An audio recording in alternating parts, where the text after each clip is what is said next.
श्री राहुल गांधी जी और खड़गे जी द्वारा सनातन समाज के प्रति महू में दिया गया बयान न केवल निंदनीय है अपितु अक्षम्य भी है।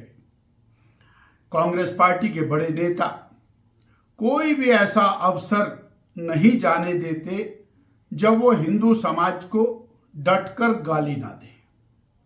गंगा मैया में स्नान करना, महाकुंभ में जाना, देश की पवित्र नदियां गंगा, यमुना, सरस्वती, कृष्णा, गोदावरी, ब्रह्मपुत्र, नर्मदा आदि आदि ये सब हमारी और धरोहर है और हजारों हजारों लाखों साल से कुंभ का महायज्ञ पूरे देश में होता आया है।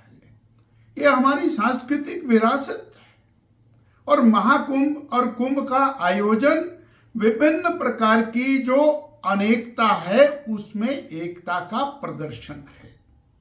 परंतु राहुल जी को तो किसी तरह देश को बांटना है।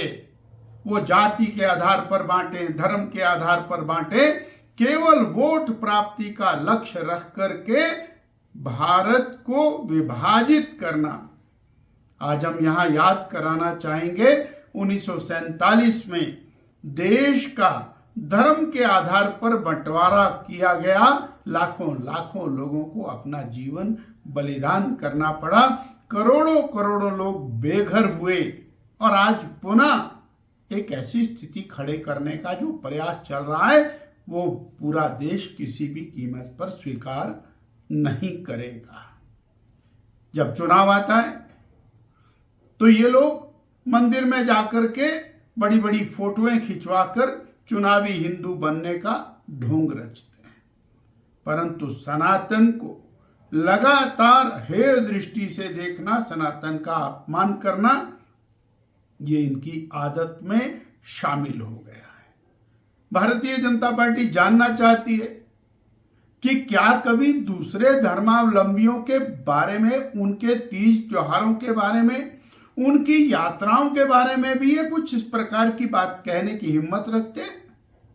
केवल हिंदू समाज को और लज्जित करना। आज हम गौरवान्वित हैं कि सारा विश्व महाकुंभ को देखने के लिए उमड़ रहा है और लगातार संविधान की किताब को दिखा करके संविधान तोड़ दिया जाएगा, खत्म कर दिया जाएगा। हम याद कराना चाहते हैं लोकतंत्र की हत्या किसने की?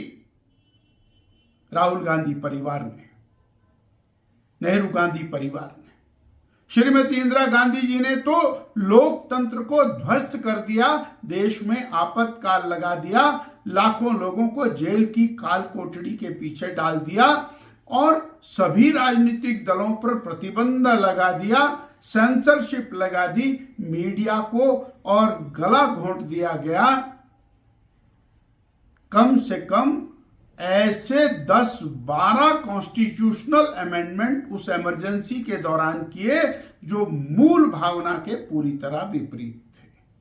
केवल वोटों के लालच में, स्वार्थ में, परिवार को गद्दी में बनाए रखने के लिए कांग्रेस पार्टी ने संविधान को अनेकों बार तोड़ा।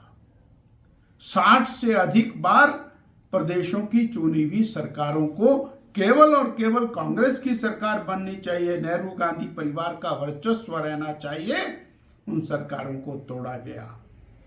और आज जब पूरा देश विकास की गति की ओर अग्रसर है, राष्ट्र दुनिया में शक्तिशाली राष्ट्र के रूप में उभर रहा है और 2047 में जब श्रद्धेय नरेंद्र भाई मोदी जी ने देश को और विकसित राष्ट्र बनाने की दिशा में संकल्प लेकर आगे बढ़ना शुरू किया है, तो ये और देश को पीछे ले जाने के लिए कृत संकल्प दिखाई देते हैं।